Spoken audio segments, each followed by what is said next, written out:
Hey guys, tonight we step back 250 years to a world where your smartphone doesn't exist, your toilet is a wooden bucket, and your life expectancy hovers somewhere around 35 if you're lucky. You're about to spend a full day and night in 1776 America, and I'm going to be honest with you, you probably wouldn't survive the first week.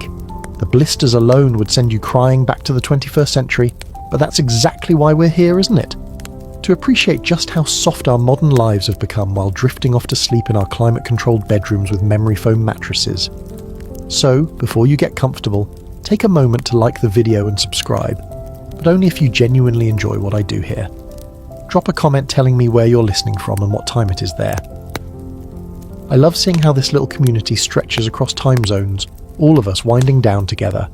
Now, dim the lights, maybe turn on a fan for that soft background hum, and let's ease into tonight's journey together. You open your eyes, and for a moment you're confused. The darkness surrounding you isn't the familiar glow of a phone screen or the soft hum of a refrigerator in another room. This darkness is absolute, thick, almost textured. You can feel it pressing against your face like a wool blanket. Somewhere nearby, you hear breathing, multiple people actually, and the rustle of straw beneath shifting bodies. A rooster hasn't crowed yet, but your internal clock, trained by months and years of this routine, tells you it's time, somewhere around 4 in the morning, maybe 4:30. The concept of exact time is fuzzy anyway, since the clock on the mantle, if your family even owns one, is more decorative than accurate. You're lying on what passes for a bed in colonial America, which is to say a wooden frame strung with ropes and topped with a mattress stuffed with straw, corn husks, or if you're slightly more fortunate, feathers. The ropes sag in the middle, which is where the phrase sleep tight actually comes from. You need to tighten those ropes periodically, or you'll sink into a hammock-shaped depression that does terrible things to your back. The mattress beneath you crinkles and pokes. Something small is definitely moving in there, and you've learned not to think too hard about what. Bedbugs are so common that people simply accept them as nighttime companions. Fleas hop freely between you, your siblings, and the family dog who's curled up at the foot of the bed for warmth. Because here's the thing about 1776. You don't sleep alone. Privacy is a luxury that hasn't been invented yet, at least not for ordinary people. You share this bed with 2, maybe 3 siblings. Your parents sleep in another bed across the room, or perhaps in the same bed if the house is small enough. Historians still argue whether this sleeping arrangement was purely practical, or carried deeper social significance about family bonds and community. What we know for certain is that personal space, as you understand it, simply doesn't exist. You've never had your own room. You've probably never even slept alone in a bed. The warmth of other bodies is essential for surviving winter nights in a house where the fire dies down to embers by midnight. Speaking of cold, you can see your breath. Even in summer, these early morning hours carry a chill, but right now it's November. The same November when General Washington is trying to hold together a ragged army, while you're just trying to survive another day of ordinary colonial existence. The single window in your room, if there is one, is covered with oiled paper rather than glass. Glass windows exist certainly, but they're expensive, taxed, and reserved for wealthier households. The oiled paper lets in a murky grey light during the day but does absolutely nothing to keep out the cold. Your breath hangs in the air as you push back the rough woolen blanket and swing your legs over the side of the bed. Your feet touch the floor and you immediately regret being born. The wooden planks are ice cold, sometimes literally a frost has crept inside. You fumble in the darkness for your shoes, which are stiff leather things that have moulded vaguely to your feet over years of wear. Shoe sizing doesn't exist in any standardized way. You either make your own shoes, inherit them from a deceased relative, or purchase them from a cobbler who eyeballs your foot and does his best. Left and right shoes are identical. The concept of shaped footwear for each foot is something future generations will enjoy. Your shoes are uncomfortable on the best of days, and today, like every day, you'll be standing in them for 16 hours or more. You rise carefully, trying not to wake the others, though in a one-room house, this is nearly impossible. Someone grunts. A baby fusses in a cradle near the hearth. The fire has indeed died down to glowing embers, and your first task, before anything else, before relieving yourself, before eating, before prayer, is to coax that fire back to life. Fire is everything in 1776. It's your heat, your light, your cooking method, and your protection against the genuine terrors of darkness. Letting the fire go completely out is a minor catastrophe, because relighting it means using a flint and steel, a process that can take frustrating minutes of striking sparks onto charcloth and gently blowing tiny embers into flame. So you kneel before the hearth, your knees pressing into the hard-packed dirt floor. Yes, dirt, because wooden floors are another upgrade many families can't afford, and you carefully add kindling to the embers. The smoke rises, and some of it goes up the chimney, some of it does not. Colonial chimneys are inefficient by design, and a permanent haze of wood smoke hangs in the air of every home. Your eyes are used to the sting. Your lungs are coated with a lifetime of inhaled particles. Historians estimate that indoor air quality in an 18th century home was comparable to standing directly over a campfire. You don't know this, of course. You just know that your chest sometimes rattles when you breathe, and that your grandmother's cough never really went away. The fire begins to catch, and flickering orange light pushes back the darkness just enough for you to navigate. Now comes the moment you've been dreading, though you don't consciously dread it anymore because it's simply part of existence. The chamber pot. Tucked beneath the bed or sitting in a corner is a ceramic or metal container that serves as your toilet. You use it now, crouching in the semi-darkness while your family members pretend to sleep or genuinely sleep through the sounds they've heard thousands of times before. There's no toilet paper, obviously. You use scraps of fabric, corn cobs, leaves, or pages torn from old almanacs. The latter being a surprisingly common choice because the paper is soft and plentiful. The wealthy might use actual toilet paper or wool, but you are not wealthy. The chamber pot will sit there, accumulating contributions from the entire family until someone carries it outside to dump in the privy, the garden, or simply out the back door onto the street. The smell is exactly what you're imagining. But here's the remarkable thing about human adaptation. You barely notice it anymore. Your nose has surrendered. The baseline stench of 1776 is so pervasive that your brain has simply stopped registering it as unusual. Visitors from our time would gag and retch. You just live in it, the way fish don't notice water. A strange glow begins to creep through the oiled paper window. Dawn is coming, though you won't see the actual sun for another hour. You've been awake for 30 minutes already, and the real work of the day hasn't even begun. Outside, you can hear a neighbour's rooster finally deciding to acknowledge what your body already knew. Dogs bark in the distance. Somewhere, a cow lows impatiently, her udders swollen and aching for the morning milking. The village, or the isolated farmstead, depending on where this particular version of your 1776 life is located, is waking up. Smoke begins to rise from other chimneys. The smell of burning wood mingles with the smell of animal manure from the barn, which might be attached to your house or just steps away from your door. You pull on more clothes over the undergarments you slept in, more on that nightmare later, and you prepare yourself for a day that will last until well after dark. A day of physical labour so constant and demanding that modern fitness enthusiasts would weep. A day without running water, refrigeration, antibiotics, or any of the 1,000 invisible conveniences that make 21st century life bearable. But also a day filled with small moments of connection, of community, of purpose that we've perhaps lost in our fragmented digital age. Life in 1776 is brutal, short and uncomfortable, but it's also undeniably human in ways that might surprise you. The fire is burning steadily now. The room is warming, slowly. Your stomach growls, reminding you that you haven't eaten since yesterday's thin supper. Breakfast awaits, though the word breakfast suggests something far more appealing than the reality you're about to face.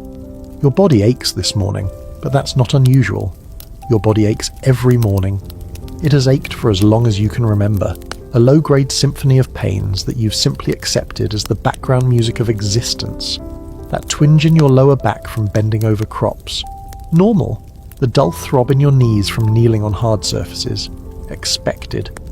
The persistent ache in your teeth that flares up when you eat anything too hot, too cold, or too sweet. Just part of being alive in 1776. Let's talk about those teeth, actually. Because dental health in colonial America is a horror show that would make any modern dentist collapse in despair.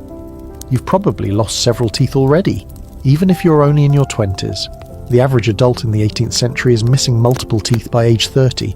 and by 50, if you make it that far, you're likely down to scattered survivors clinging to inflamed gums. There's no fluoride in your water. There's no toothpaste as you understand it. You might scrub your teeth with a rag dipped in salt or chew on a frayed twig to clean between them, but these efforts are largely symbolic against the onslaught of sugar, acid, and bacteria. And here's where it gets really fun. When a tooth becomes unbearably painful, your options are limited and uniformly terrible. You can visit a barber, who doubles as a surgeon and tooth puller, and have him yank the offending tooth with metal forceps while you grip the arms of a chair and try not to scream. There's no anaesthesia beyond perhaps a few swigs of whiskey. No antibiotics to prevent the infection that frequently follows. People die from dental abscesses. The infection spreads to the jaw, the blood, the brain with alarming regularity.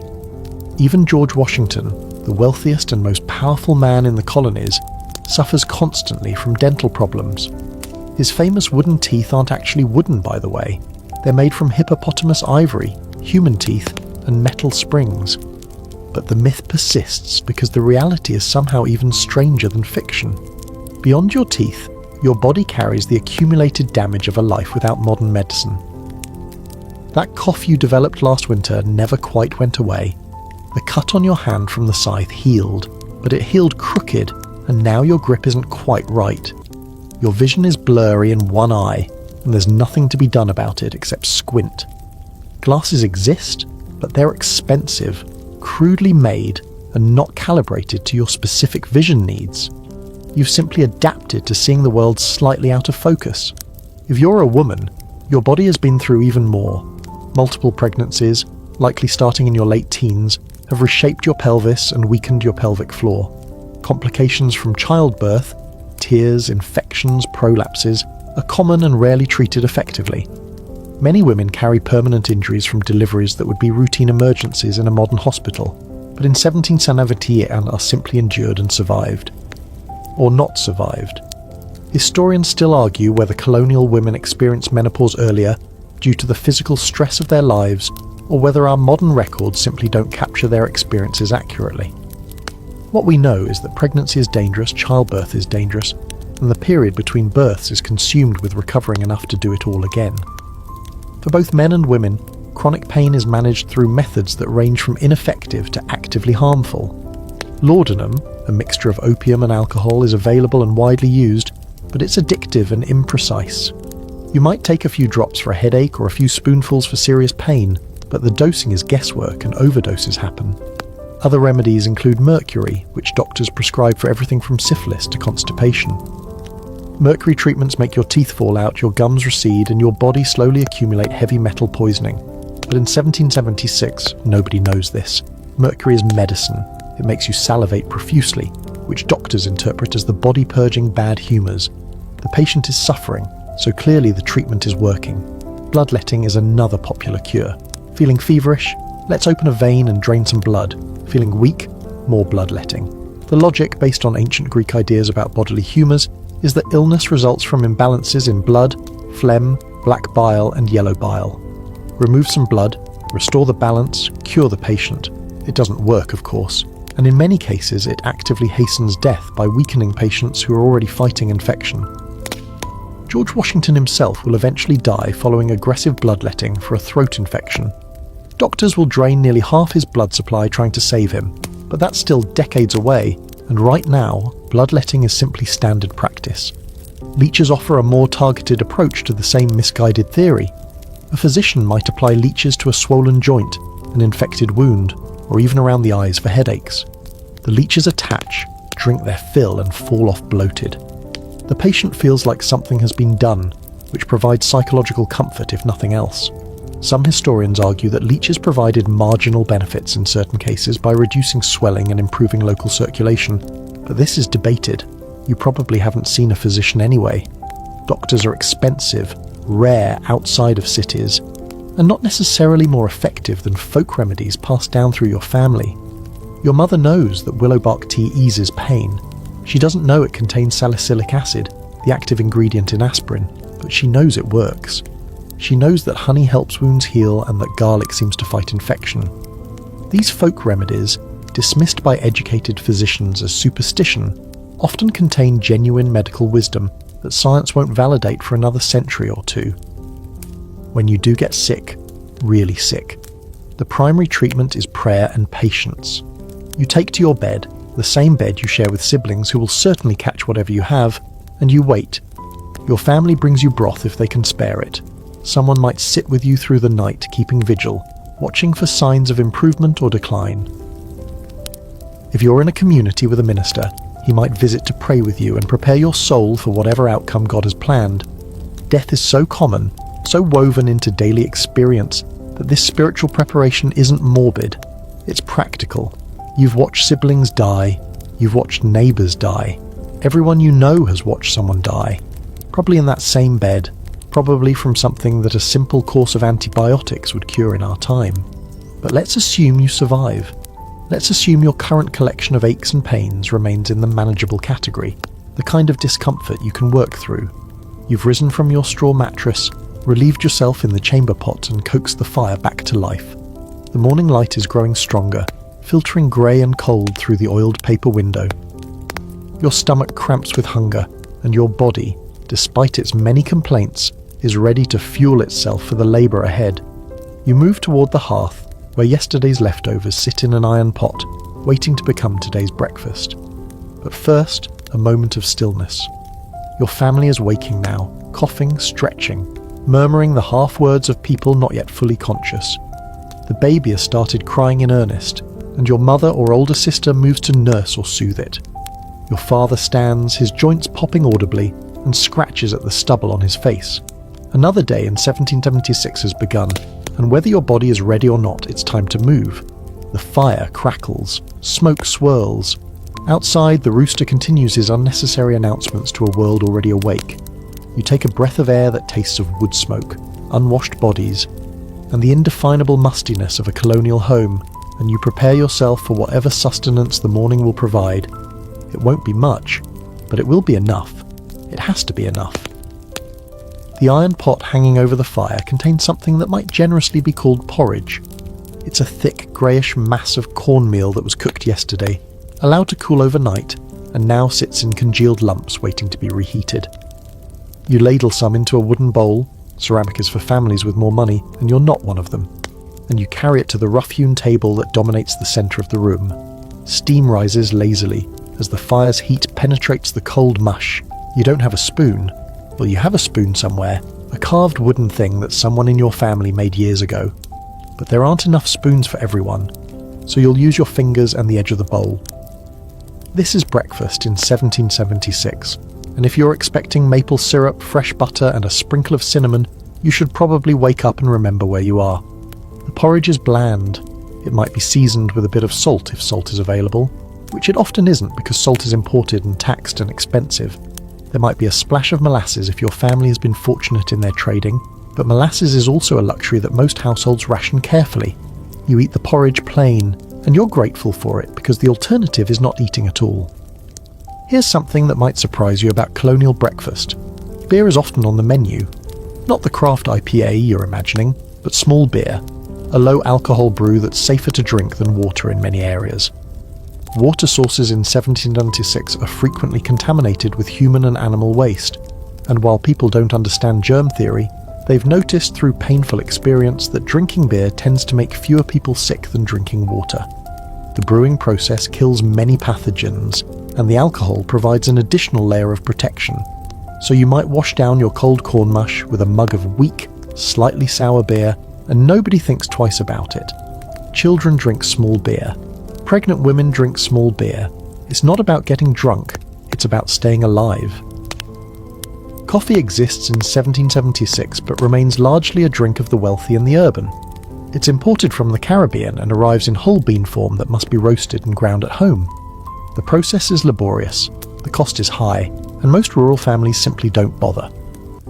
Tea was more common until recently, but tea carries political weight now. The Sons of Liberty have made tea drinking suspect, a sign of loyalist sympathies, and many patriotic households have publicly abandoned it even if they secretly miss the familiar comfort. You drink cider, hard cider, fermented and alcoholic, or beer or water that's been boiled and deemed probably safe.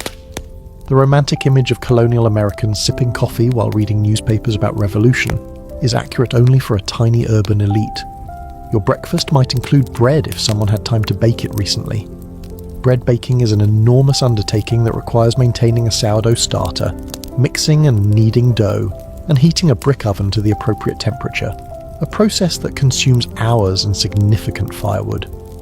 Many families bake only once a week, making large batches of heavy, dense loaves that grow progressively staler and harder to chew as the days pass. By day 6 or 7, you're essentially eating edible bricks that must be soaked in broth or beer before your teeth can penetrate them. Historians still argue whether early American bread was truly as dense and flavourless as accounts suggest, or whether colonial palates had adapted to appreciate textures and tastes that we would find unacceptable. If you're eating breakfast in summer or early fall, you might have access to fresh fruits and vegetables, though the variety is limited compared to the cornucopia of modern grocery stores.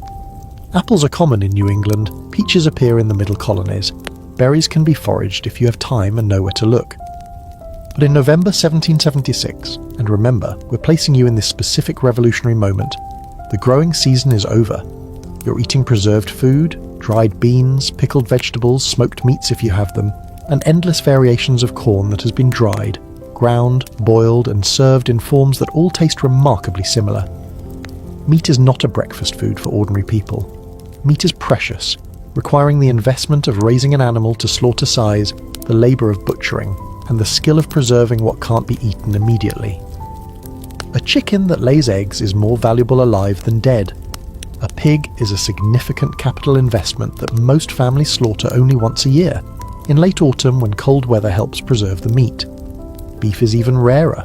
Cattle are work animals, too valuable for their labour to be eaten casually. When your family does eat meat, it's likely to be at the midday meal, the largest and most important meal of the day, not squandered on breaking your fast. So you sit at the rough table, wooden bowl in hand, and you eat your cold porridge that's slowly warming to lukewarm. Your father eats beside you, silent and focused, fueling himself for the work ahead. Your mother is already up and moving, nursing the baby while somehow also tending the fire, and beginning to organise the day's tasks. Your siblings, however many have survived to their current ages, eat quickly or wait their turn for the porridge pot. Conversation is minimal. Morning is not a social hour. Morning is preparation for survival. One thing that might strike you about this meal is the lack of fresh dairy. You probably imagine colonial farms overflowing with fresh milk, butter and cheese, and while these foods exist, they're more complicated than they appear. Milk spoils rapidly without refrigeration, and cows produce significantly less milk in winter when fresh grass isn't available. The milk that is available often goes into butter or cheese, which preserve better and can be sold or traded. Drinking a glass of fresh milk is rare enough to be memorable, and that glass would be, well, actually a cup or a mug, because glass is expensive and breakable, and generally reserved for other purposes. You scrape the last of the porridge from your bowl with your fingers and lick them clean. Nothing is wasted in 1796. Food is too precious, too hard won. The bowl goes back to be rinsed and used again at midday. Your stomach is not full, but it's satisfied enough to stop complaining. The calories you've consumed will need to carry you through hours of physical labour before you eat again. Your body has learned to run on less, to stretch resources, to make do. Modern researchers estimate that colonial Americans consumed between 2,000 and 3,000 calories per day, depending on season and circumstance, comparable to modern intake, but burned far more efficiently through constant movement and manual labour.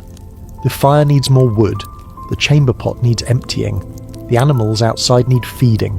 100 tasks await, and the pale morning light is growing stronger, pressing its quiet urgency against the oiled paper window. You've broken your fast, such as it was. Now the real work begins.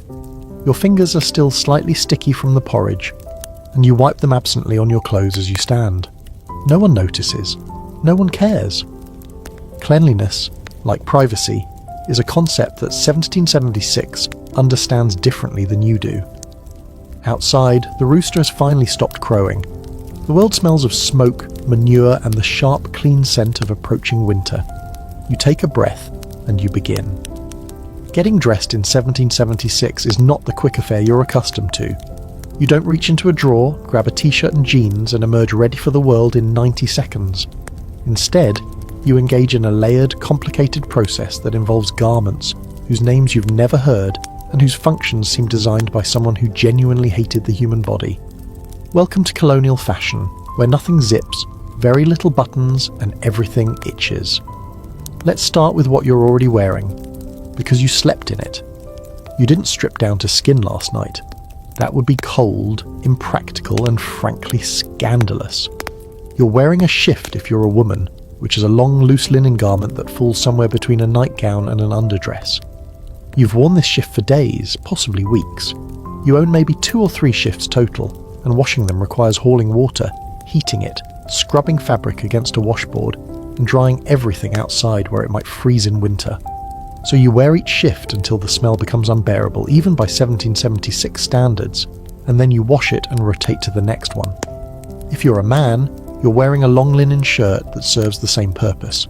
Underwear, sleepwear, and the innermost layer of your daily clothing all in one economical garment. The shift or shirt is the only barrier between your skin and the rougher outer garments, and this matters because outer garments are rarely washed. The wool, leather, and heavy linen that make up coats, waistcoats, breeches, and bodices would be damaged by frequent washing, so these items are aired out, brushed down, and spot cleaned but never fully submerged in water. The shift absorbs your sweat and body oils, protecting these investment pieces. When historians examine surviving colonial garments, they often find the outer layers surprisingly clean, while the inner layers, when they survive at all, show evidence of heavy use. Over your shift, if you're a woman, comes the stays. These are not the tightly laced Victorian corsets that popular imagination conjures. Colonial stays are structured garments reinforced with strips of whalebone or wood, designed to support the bust and create the fashionable smooth, conical silhouette of the era. They're surprisingly comfortable by historical standards. You can work in them, bend in them, even nurse a baby in them if they're designed properly. But they must be laced up the back, which means you need help getting dressed every single morning. Privacy and independence are luxuries that extend to basic bodily functions. You cannot dress yourself without assistance. Men have their own complicated layers. Over the long shirt comes the waistcoat, a fitted garment that buttons up the front and provides warmth and formality. Over the waistcoat comes the coat, longer and heavier, with those distinctive wide cuffs and broad skirts you've seen in paintings. Beneath everything, men wear breeches, knee-length pants that button or tie at the waist and fasten below the knee with buckles or ties. There are no elastic waistbands, no zippers, no quick-release mechanisms. Getting dressed requires threading ties through holes, fastening buttons that are often undersized and stubborn, and generally fighting with garments that seem designed for immobility. Speaking of buttons, they're a minor luxury. Ordinary working people often use hooks, ties, and pins rather than buttons, which must be imported or manufactured by skilled craftsmen. If your coat has real buttons, they're likely made of wood, bone, or base metal rather than the fancy brass or silver versions seen on wealthy gentlemen. Everything about your clothing speaks to your economic status. The fineness of the weave, the richness of the dyes, the quality of the fastenings. Historians can often determine a person's approximate class and occupation just by examining surviving garments. And about those dyes, you're probably wearing brown, or grey, or a faded indeterminate colour that started as something brighter but has been beaten into submission by sun, smoke, and repeated washing. Bright colours require expensive dyes derived from insects, minerals, or imported plants. Indigo creates that rich blue you've seen in some colonial portraits, but indigo is grown primarily in South Carolina using enslaved labour and commands premium prices. Most working people wear the natural colours of undyed wool and linen, the creams and browns and greys of the fibres themselves. You might have one garment in a brighter colour, save for Sundays and special occasions, but daily wear is decidedly drab. Your feet present their own challenges. Stockings, knitted tubes of wool or linen, must be pulled up over your calves and secured with garters tied just below the knee. Women wear stockings too, hidden beneath their long skirts, held up by the same system of ties and knots. Then come the shoes, those unshaped leather blocks we discussed earlier. Buckles fasten them if you can afford buckles. Ties serve the same purpose for those who can't. The shoes offer minimal support, no arch cushioning, and will rub blisters on your feet until your skin toughens into calluses that could stop a musket ball. In winter, add more layers. A cloak or greatcoat goes over everything for outdoor work. Mittens or rough gloves protect your hands. A hat is essential. You lose enormous amounts of body heat through your head. And hats serve practical purposes far beyond fashion. Men's hats have those wide brims for shade in summer and rain protection in winter. Women's caps, worn indoors and out, keep hair contained and provide modest coverage according to social expectations. Going bareheaded is unusual and slightly suspect, a sign of poverty or perhaps moral laxness. The entire process of getting dressed takes 15 to 20 minutes even when you're practiced at it, and you need help with certain garments regardless of how experienced you are. This is one reason why colonial households are so communal. You literally cannot function independently. You need someone to lace your stays, to check that your back layers are lying flat, to tell you if your cap is crooked. The family that dresses together stays together, mostly because they have no other option. Here's a quirky detail that historians find particularly fascinating. Pockets. Women's clothing in 1776 doesn't have built-in pockets. Instead, you wear a separate pocket, essentially a fabric pouch, tied around your waist beneath your outer skirts. To access it, you reach through a slit in your overskirt and dig around in this hidden bag for your handkerchief, your coins, your small necessities. Pickpockets know this design well, and women guard their pockets carefully in crowded spaces. Men's breeches have pockets, and men's coats have pockets, giving them a mobility advantage that seems designed specifically to irritate women for the next 2 centuries. You're finally dressed. It's taken time you probably felt you couldn't spare, and already the morning is marching forward without you. The fire needs tending. The animals are lowing outside. Your clothing feels heavy and restrictive compared to the imaginary comfortable future clothes you can't actually remember anymore. But this is your body now, wrapped in linen and wool and leather, armoured against a cold world in the only way available to you. You take a breath. The stays compress your ribs just slightly. The stockings are already sliding down, the shoes pinch. None of this matters because there's work to do, and the work won't wait for you to be comfortable. The smell hits you the moment you step fully into wakefulness, though after a lifetime of exposure, you barely register it consciously. But let's pause here, in this early morning moment, and catalogue exactly what your nose is processing. This sensory inventory matters because nothing about 1776 will prepare you for the modern world's obsession with eliminating odours, and nothing about the modern world prepares you for this. First, the chamber pot. Yes, we've discussed it, but we haven't fully honoured its contribution to the aromatic landscape of your home. It sits near the bed, partially covered but far from sealed, containing the overnight deposits of your entire family. In winter, when it's too cold to make frequent trips to the privy, it might sit indoors all day, being used by everyone, emptied only when completely full, or when someone finally can't stand it anymore. The ammonia sharpness of urine mingles with other darker notes you've stopped noticing. Your visitors from the future would be gasping. Second, bodies. You haven't bathed recently. Neither has anyone in your family. Neither has anyone you'll encounter today. The concept of daily bathing doesn't exist. In fact, many people believe that frequent immersion in water is dangerous, opening the pores to disease and chill. You might wash your face and hands occasionally. You might splash water under your arms if the smell becomes truly oppressive. But a full bath, in which you heat enough water to fill a tub and then submerge your entire body.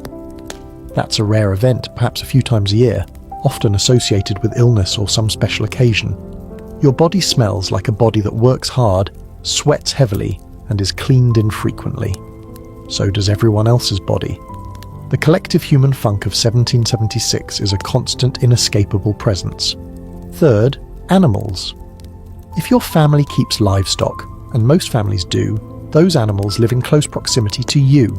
The barn might be attached to the house for warmth and convenience.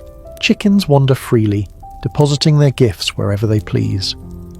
The family pig roots around in the yard, contributing its particular pungency. Cows and horses generate enormous quantities of manure that must be shoveled, collected, and eventually spread on fields as fertilizer. The smell of animal waste is simply part of the ambient environment. You walk through it, work in it, and probably have traces of it on your shoes right now. Fourth, The fire. Wood smoke is romantic in small doses. The crackle of a campfire, the cozy scent of a fireplace. But you're living in wood smoke all day. Every day. It permeates your clothes, your hair, your skin. It hangs in the air inside your home, a permanent haze that stings your eyes if you look directly at the flames. The smoke carries particles of whatever you're burning, which is often not clean-burning hardwood, but whatever scraps of fuel you can find.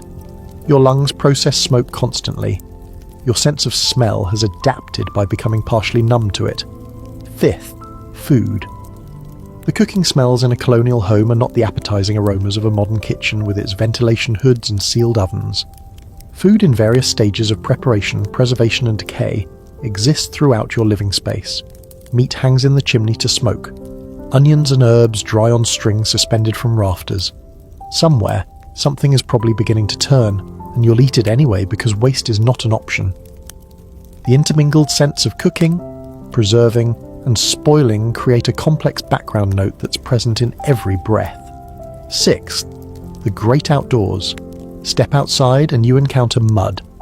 Not ordinary mud, but mud enriched with animal waste, human waste that's been dumped from chamber pots, and the general runoff of daily life. The street in front of your home, if there is a street, is a repository for garbage, dead animals, and anything else that needs disposing. Urban areas are worse, but even rural homesteads feature a distinctive cocktail of organic decomposition. Historians still argue whether colonial Americans had truly lost all sense of smell, or whether they simply didn't associate these odours with danger and disgust the way we do. Here's a quirky fact. Attempts at perfuming and deodorizing did exist, though they were largely ineffective. Wealthy individuals might carry pomanders, small containers of perfume substances, to hold beneath their noses when venturing into particularly offensive areas. Herbs like lavender and rosemary were strewn on floors to release pleasant scents when walked upon. Some people believed that strong smells could ward off disease, which was accidentally correct in the sense that certain plants do have antibacterial properties, though the reasoning was entirely wrong. They thought disease travelled through bad air, the miasma theory. So covering up bad smells with good smells seemed medically sound. The lack of plumbing compounds everything. There are no drains carrying waste away to somewhere else. There are no taps bringing clean water in. Every drop of water used in your home was carried there by human effort, and every drop of waste must be carried away the same way. This creates a calculus of effort that modern people never consider. Is this particular need worth hauling water for? Is this particular waste worth disposing of properly? Often the answer is no, and compromises are made that would horrify a modern sanitation engineer. Your privy, the outhouse, stands some distance from your home, far enough to keep the worst smells away but close enough to reach in the middle of the night if absolutely necessary. It's a wooden structure built over a pit featuring a plank with one or more holes cut through it. That's the toilet. No flush, no privacy beyond the walls of the structure itself, no toilet paper. The pit fills slowly with waste and eventually must be dug out and relocated. A job so unpleasant that families sometimes simply abandon old privies and dig new ones. In cities, the situation becomes significantly worse. Chamber pots are dumped from upper-story windows, sometimes with a shouted warning and sometimes not. Open sewers run through street centres. Animals are slaughtered in public spaces, their blood and offal left for dogs and rats and weather to deal with. The population density that makes cities exciting also makes them olfactory nightmares. A city resident in 1776 inhabits a smellscape that would send most modern people fleeing for the countryside within hours. And yet life goes on. Families eat meals, lovers court, children play, business gets conducted. The smell is simply the smell, neither remarkable nor particularly distressing to those who know nothing different. Your nose has calibrated itself to this baseline, and you'd probably find a modern home with its artificial fragrances, chemical cleaners, and aggressive deodorizing equally strange and off-putting. Smell is cultural, and your culture smells like survival. The morning grows brighter, the chamber pot awaits emptying, the animals await feeding, and you, marinated in the accumulated aromas of 18th century life, are ready to begin your day. The fire needs more wood. This simple fact dominates your morning, your afternoon, and your evening. It will dominate tomorrow and the day after and every day until you die, or until someone invents central heating, which won't happen for another century or so. You are, in a very real sense, enslaved to fire, its constant hunger, its need for attention, its absolute necessity for survival. Without fire, you cannot cook, you cannot stay warm, you cannot see after dark. Fire is life, and feeding fire is therefore the most essential chore in your household. You step outside to the woodpile, and immediately the cold bites at any exposed skin. November in the colonies ranges from uncomfortable to deadly depending on your latitude, and even the more moderate regions require significant heating to make homes habitable. Your woodpile represents weeks or months of labour. Trees felled, logs split, pieces stacked and dried. An average colonial household burns between 20 and 40 cords of wood per year, and a cord of wood is a stack measuring 4 feet by 4 feet by 8 feet. That's an enormous amount of timber that must be cut, transported, split and stored before winter arrives. If you fail to prepare adequately, you'll spend the cold months in a progressively more desperate search for fuel, burning furniture, fence posts, anything that might produce heat. Splitting wood is brutally physical work. The axe is heavy, the logs are stubborn.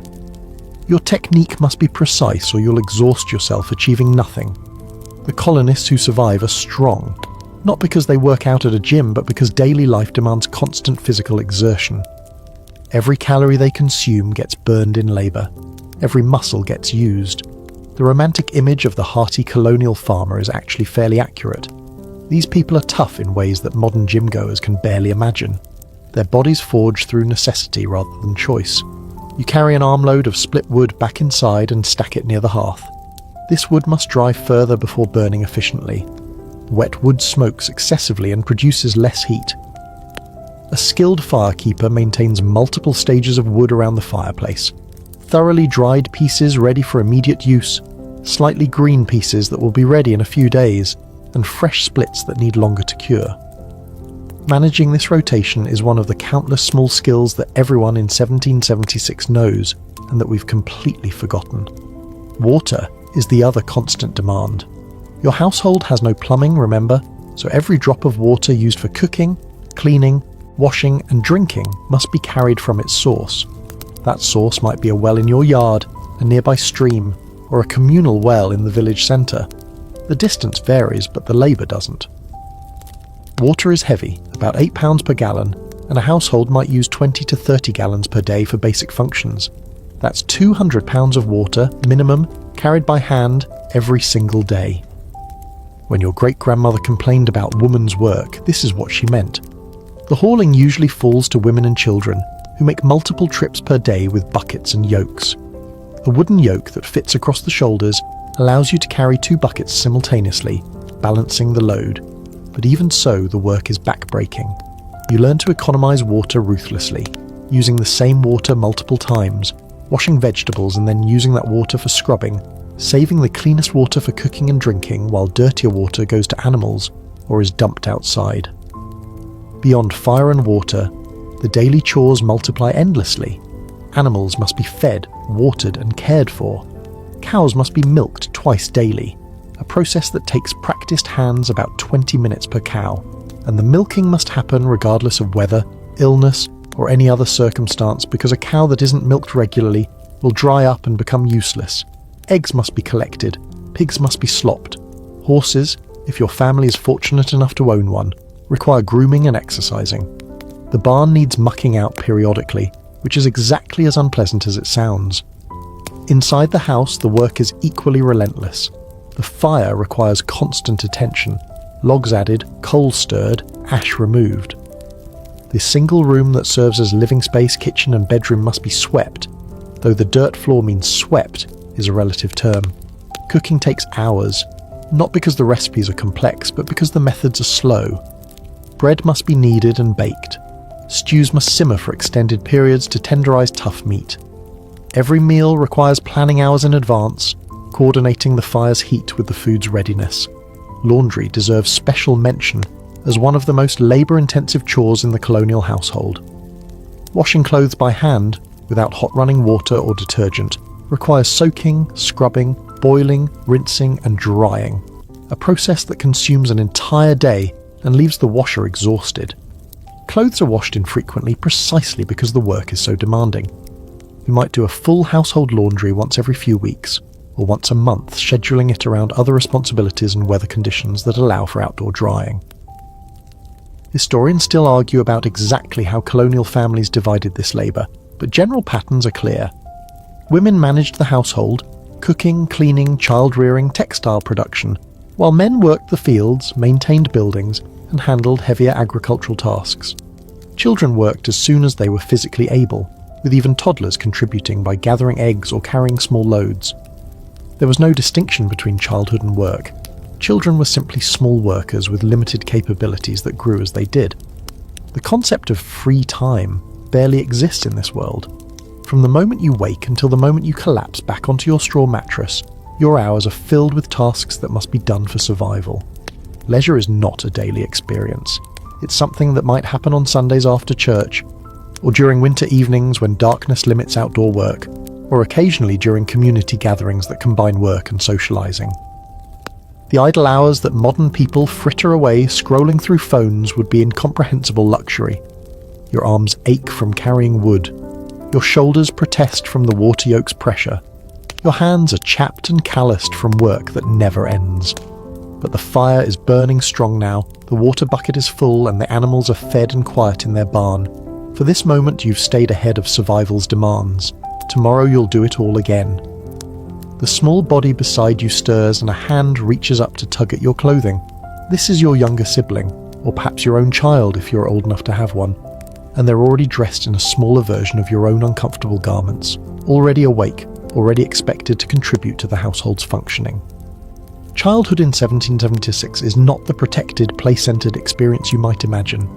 Children are economic assets, small workers whose labour is essential to family survival, and their play is often just work made slightly more bearable by youthful energy. By age 4 or 5, children in colonial America have regular chores. They might gather eggs from the henhouse, learning early to move slowly and speak softly around the nervous birds. They might carry water in small buckets sized for their bodies, making the same trips their mothers make but in miniature. They card wool, pulling raw fleece through spiked boards to align the fibres for spinning, a tedious task that requires little skill but endless patience. A child can card wool while an adult spins, their small hands contributing to the textile production that keeps the family clothed. By 7 or 8, the expectations increase substantially. Boys begin working alongside their fathers in the fields, learning to handle animals, drive ploughs and wield tools that could easily maim them if they're careless. Girls join their mothers in the endless cycle of household work, cooking, cleaning, spinning, weaving, caring for younger siblings who are constantly underfoot. The idea of age-appropriate tasks doesn't exist in the modern sense. Children do whatever they're physically capable of doing, and they're pushed to become capable as quickly as possible. Education, for those who receive it at all, is squeezed into the margins of working life. A farmer's son might attend school during winter months when agricultural demands are lowest, learning basic reading, writing, and arithmetic from a schoolmaster who might barely know more than his students. Girls often receive less formal education than boys, their literacy considered less essential since their future lies in household management, rather than commerce or professions. Even privileged children spend far less time in formal schooling than modern students, perhaps a few hours daily, a few months yearly, with extensive practical education filling the remainder. The emotional landscape of colonial childhood differs dramatically from modern expectations. Parents love their children, certainly, but they express that love differently than we might. Physical affection is less common or less discussed. Discipline is strict and often physical. The phrase, "spare the rod, spoil the child," is taken literally. Children are addressed formally, expected to speak respectfully to adults, and reminded constantly of their place in the family hierarchy. A child who questions parental authority isn't seen as independent-minded. They're seen as dangerously undisciplined, in need of correction. Death shadows childhood in ways that modern families rarely experience. Infant mortality rates hover around 20 to 30%. Roughly 1 in 4 or 5 babies born alive will not survive to their first birthday. Childhood diseases that vaccines now prevent sweep through communities with devastating regularity. Smallpox, measles, whooping cough, diphtheria. These aren't historical curiosities to colonial families. They're present dangers that claim children with terrible frequency. Every parent in 1776 knows someone who has lost a child. Many have lost children themselves. Historians still argue whether this high mortality rate made parents emotionally distant from their children, a protective mechanism against inevitable grief, or whether it made them treasure each surviving child even more intensely. You've likely attended siblings' funerals. You remember, vaguely, faces that are no longer at the table, a baby who arrived and departed in the same season, an older brother claimed by fever, a sister who cut herself and developed the infection that turned her skin red and hot before she stopped breathing. These memories are painful but not unusual. They're simply part of the texture of life in an era before antibiotics, before vaccines, before the medical advances that make modern childhood so comparatively safe. Play does happen, though it often interweaves with work and lacks the organised, supervised character of modern children's activities. Colonial children play with what's available: balls made from rags or leather, dolls carved from wood or sewn from scraps, hoops and sticks, games of chase and hide and seek that require no equipment at all. They swim in creeks during summer if water is nearby. They slide on ice in winter. They invent games and stories and worlds, the way children have always done when given any margin of freedom from adult demands. But that margin is narrow. A child caught playing when they should be working faces swift correction. The necessity of constant labour leaves little tolerance for idleness, which is viewed not just as unproductive but as morally suspect. Children learn early that their value lies in their contribution, what they can do, what they can produce, how they can help the family survive. Self-worth in 1776 is earned through work, not guaranteed by existence. The child beside you, let's say it's your younger brother, has finished his thin breakfast and is looking at you expectantly. He knows his chores. He knows yours too, probably, since everyone's business is everyone else's business in a household this small and this interconnected. You nod at him, and he scurries off toward the henhouse, bucket swinging from one small hand. He's 6 years old. He's been working for 2 years already. He'll work every day of his life until he dies, whenever that turns out to be. You watch him go, this small figure bundled in wool and determination, and you feel something that might be affection, or might be resignation, or might be both at once.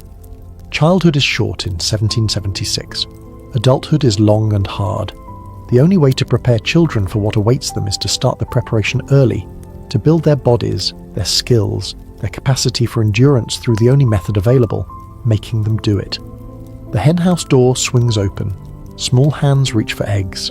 Another day of work has begun for all of you. If you inhabit a woman's body in 1776, your experience of daily life differs substantially from a man's, though the core reality of constant labour remains the same. You wake to the same cold, eat the same thin breakfast, dress in garments equally uncomfortable though differently constructed. But from that shared beginning, your day diverges into a parallel track of responsibilities, expectations and limitations that shape every aspect of your existence. Your primary role, as colonial society sees it, is reproduction. You're expected to marry young, many women wed between 16 and 22, and to produce children regularly throughout your fertile years. A woman who survives her childbearing years might have given birth 8, 10, 12 times. She might have buried half those children before they reached adulthood. Each pregnancy carries genuine risk. Maternal mortality hovers around 1 to 2% per birth, which sounds small until you multiply it across 10 or 12 pregnancies and realise that a woman faces perhaps a 15 to 20% lifetime chance of dying in childbirth. Historians still argue about exact figures, but the general picture is clear. Pregnancy is dangerous. Birth is dangerous. The period after birth, when infections claim many new mothers, is perhaps most dangerous of all. You're expected to manage the household, which in 1776 means something far more extensive than modern housekeeping. You don't just clean and cook, you produce. You spin thread from raw wool or flax, working a spinning wheel for hours to create the continuous fibres that will become cloth. You weave on a loom, interlacing threads into fabric through a process that requires skill, patience, and physical stamina. You sew and mend, transforming that fabric into garments that will clothe your family. You preserve food, smoking meats, pickling vegetables, drying fruits, so that summer's abundance can sustain winter's scarcity. You make soap, rendering animal fat and mixing it with lye to create the harsh cleaning agent that will serve your household's needs. You make candles, dipping wicks into melted tallow again and again to build up the layers that will provide light through dark evenings. Each of these tasks requires specialized knowledge passed down through generations of women. Your mother taught you to spin. Her mother taught her the rhythms of the wheel, the tension of the thread, the angle of your hands. These are learned through practice and correction, skills as technical as any tradesman's, though rarely valued as highly. The transformation of raw materials into finished goods happens in your hands, invisible labour that keeps the household functioning but earns little recognition beyond the family. Legally, you have few independent rights. If you're married, the legal doctrine of coverture means your identity is subsumed under your husband's. You cannot own property in your own name. You cannot sign contracts. You cannot sue or be sued. You cannot vote, though in 1776, most men can't vote either due to property requirements. Your husband controls your labour, your earnings if you have any, your children. Divorce is technically possible in some colonies, but practically nearly impossible. Requiring legislative action and extraordinary circumstances, you're bound to your marriage for life, for better or for worse, with very little recourse if the worst becomes unbearable. This legal non-personhood doesn't mean you're entirely powerless. Within the household, you often exercise significant authority. You manage resources, direct children's labour, make countless daily decisions about the family's welfare. Your husband may earn the income, or produce the crops that serve as income, but you transform that raw material into a functioning household. A lazy or incompetent wife can destroy a family's prospects just as surely as a lazy or incompetent husband. Men know this, and prudent men consult their wives about significant decisions even when the law doesn't require it. You might also engage in economic activity beyond your household. Many colonial women earn money through domestic manufacture, selling surplus butter, eggs, cheese, woven cloth, or other products of their household labour. You might take in boarders, providing room and meals for travellers or young single workers. You might serve as a midwife, attending births throughout your community, in a role that combines medical expertise with spiritual support. These earnings are technically your husband's property, but in practice many women maintain separate pin money accounts that give them small measures of financial independence. Widowhood offers both tragedy and freedom. When your husband dies, you suddenly acquire legal personhood. You can own property, sign contracts, conduct business in your own name.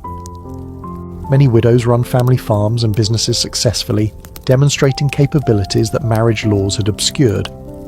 The practical experience of managing households translates effectively into managing enterprises, but widowhood also means vulnerability. A woman alone faces economic challenges in a world designed around male breadwinners, and remarriage is often necessary for survival rather than chosen for love. Here's something that might surprise you. Women in colonial America often work alongside men in ways that later Victorian ideals will discourage. The separation of home and workplace hasn't happened yet. The family farm, the family shop, the family trade, these are all home, and women participate in them directly. A farmer's wife helps in the fields during harvest. A shopkeeper's wife manages the store during his absences. A craftsman's wife often learns enough of his trade to assist and potentially continue the business if he dies. The idealised cult of domesticity that will confine middle-class women to purely household roles is still decades in the future. Your days are long, your work is constant. Your body bears the evidence of labour and childbearing in ways that would shock modern expectations. Your hands are rough, your back often aches, your teeth, like everyone's teeth, are deteriorating. But within the limits of your era, you possess competence, authority, and purpose. You're not a passive ornament, you're an essential worker whose skills keep your family alive. That's worth something, even if the law refuses to recognise it. The land stretches before you, and it demands everything you have. If you're among the 90% of colonial Americans who work the soil, your life revolves around agricultural rhythms that modern people have almost entirely forgotten. You plant when the earth says plant. You harvest when the crops say harvest. You cannot negotiate with nature, cannot postpone its deadlines, cannot call in sick during the seasons that determine whether your family eats or starves.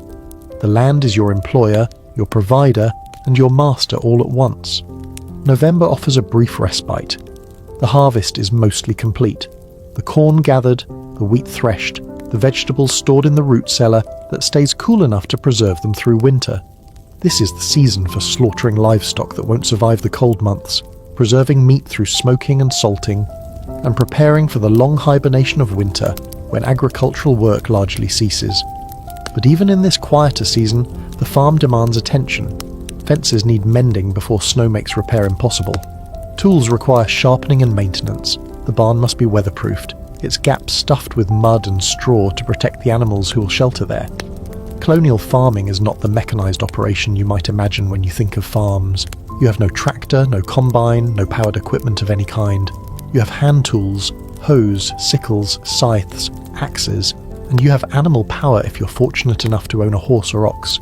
Every seed you plant goes into the ground because you or your family members put it there, bent over the soil, moving down rows that seem endless.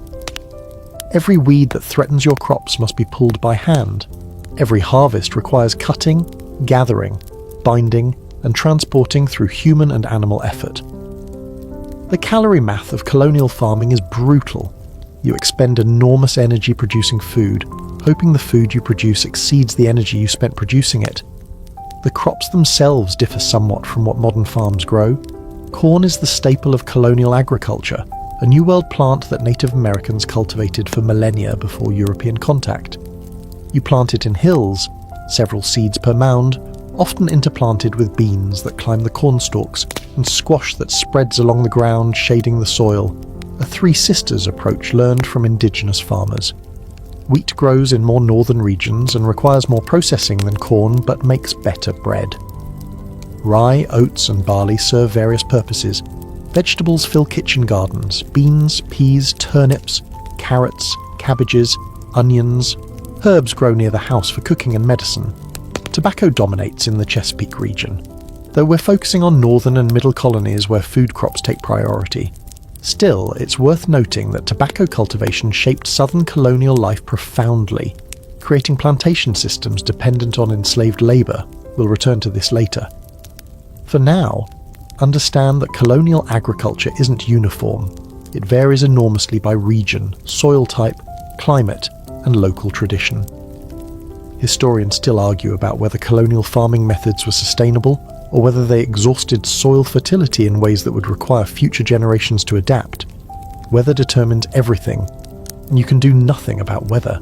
A late frost kills seedlings, a summer drought stunts growth, too much rain rots roots, an early autumn freeze catches crops before harvest. Every farmer knows stories of years when everything went wrong, when the weather conspired to destroy months of labour and leave families facing winter with empty storehouses. These disasters happen not annually, but regularly enough that everyone maintains a healthy respect for agricultural uncertainty. You plant more than you need, save seed for replanting, keep emergency reserves, pray, and hope. The isolation of farm life shapes social experience as well. Your neighbours are probably not within shouting distance. A visit to the nearest village might take hours of walking or riding. News arrives slowly, through travellers and occasional newspapers that are weeks or months old by the time you read them. The revolutionary fervour sweeping through Boston and Philadelphia reaches you in fragments, rumoured conversations, second-hand reports of battles and declarations. You know something important is happening, but the daily reality of farming leaves little time for politics. The corn doesn't care about independence. The pigs still need feeding regardless of what Congress decides. Yet the war touches even remote farms in concrete ways. Armies need food, and both continental and British forces requisition supplies from rural areas. They might pay, in currency that may or may not hold value, or they might simply take what they need and leave you with a receipt promising future compensation. Soldiers march through your fields, trampling crops. Battles rage somewhere over the horizon, and refugees fleeing those battles appear at your door seeking shelter. The separation between war and daily life that modern people might assume existed doesn't really exist. War is happening in your backyard, affecting your food supply, potentially threatening your family. Your relationship with the land is intimate in ways that modern farming has lost. You know your fields not as data points on a satellite map, but as physical spaces you've walked thousands of times. You know which corner stays wet too long in spring, which hillside catches the earliest sun, Which trees mark the boundary you've never quite agreed upon with your neighbour? The land holds memories. Here's where you planted your first crop under your father's guidance. Here's where your brother was working when he died. Here's where you found that arrowhead that still sits on your mantle. The land is not just productive resource, it's home, heritage, and identity. The sun moves overhead, indifferent to your concerns. The chickens scratch in the yard. The wind carries the smell of wood smoke and decomposing leaves. Another day on the farm settles into its familiar rhythms, and you settle with it. Something warm and distinctly smelly shifts against your leg, and you accept this without surprise. The pig has found its way indoors again, seeking the warmth of the fire, and honestly, you understand the impulse. Colonial homes are cold, and animals are smart enough to want shelter. The arrangement benefits everyone, sort of. In many colonial households, particularly in colder regions, animals live in startlingly close proximity to humans. The barn might be attached to the house, sharing a wall that allows animal body heat to contribute to household warmth. Chickens roost in corners. The family pig, and pigs are remarkably intelligent creatures who remember where the food and warmth are, wanders through living spaces when doors aren't carefully guarded. Cats exist for mouse control, a working relationship rather than pure companionship. Dogs serve as guards, hunters, and occasionally emergency food supplies in desperate times. The modern concept of pets as purely emotional companions exists among the wealthy, but remains a luxury that working families can't quite afford. The pig is your family's primary meat source, a concentrated investment of food and labour that will pay off in the late autumn slaughter. You've fed this pig kitchen scraps, whey from cheese making, and whatever else it can forage throughout the year. Pigs are wonderfully efficient garbage processors, transforming waste into protein. They're also surprisingly clean animals despite their reputation. They only wallow in mud to cool themselves and protect against sunburn, and they prefer not to defecate where they sleep. Your pig has a name probably, and your younger siblings have certainly developed affection for it. This affection will not save it. When slaughter time comes, the pig will become ham and bacon and lard and sausage, every part used because waste is unthinkable. Cows occupy a more complicated position in colonial agriculture. They're enormously valuable. A good milk cow might cost as much as a labourer earns in a year. But they're also high maintenance. Cows need significant quantities of hay and grain through the winter, requiring stockpiles of fodder that must be prepared during summer months. They must be milked twice daily, every single day, regardless of weather or human convenience. They're prone to various illnesses. They can die suddenly from causes no one fully understands. A family that loses its cow loses a major capital asset alongside its dairy supply. Many families can't afford cattle and rely on neighbours, or simply go without fresh milk. Horses are status symbols as much as working animals. Owning a horse transforms your mobility, your agricultural capacity, and your social standing. But horses eat even more than cows, require shoeing and veterinary care, and can injure or kill careless handlers. The work that one horse can do might also be done by a team of oxen, slower but stronger and more forgiving of rough treatment. Many colonial farmers choose oxen over horses for practical purposes, accepting the trade-off of speed for reliability. Chickens are practically universal. Even the poorest families keep a few hens for eggs, and the occasional meat bird. Chickens require little specialised care, forage much of their own food, and reproduce readily. They're noisy, messy, and apparently incapable of not wandering into places they shouldn't be, but they provide protein that would otherwise be scarce. Gathering eggs is often the first chore assigned to young children, a daily lesson in responsibility and animal behaviour. Sheep appear on farms that have enough pasture to support them, providing wool for spinning and occasional meat. Goats serve similar purposes in rougher terrain. Geese offer eggs, meat, feathers, and remarkably aggressive guard animal services. Every animal on a colonial farm serves multiple purposes. Companionship alone doesn't justify the resources required to keep an animal fed through winter. The arrangement creates a distinctive domestic environment that would disturb modern sensibilities about hygiene and boundaries. Animal waste appears in places where animals appear, which is everywhere. Fleas, lice, and other parasites jump freely between species. The diseases of animals and the diseases of humans overlap in ways that create persistent low-level illness throughout populations. But the arrangement also creates warmth, literally. animal body heat contributes measurably to household temperature, and a kind of integrated life that connects humans and animals in ways we've severed. Historians still argue about whether colonial Americans viewed their animals with affection or purely as resources. The evidence suggests both, depending on circumstance. Farmers develop relationships with animals they work alongside daily. Children name chickens and cry when those chickens become dinner. The slaughter of the family pig is both celebration and grief, a necessary act that ends a relationship. Modern people who keep animals might recognize this complicated emotional territory. You can love something and eat it, or at least colonial Americans could. Here's a quirky detail: animal trials. Yes, colonial America occasionally put animals on trial for crimes.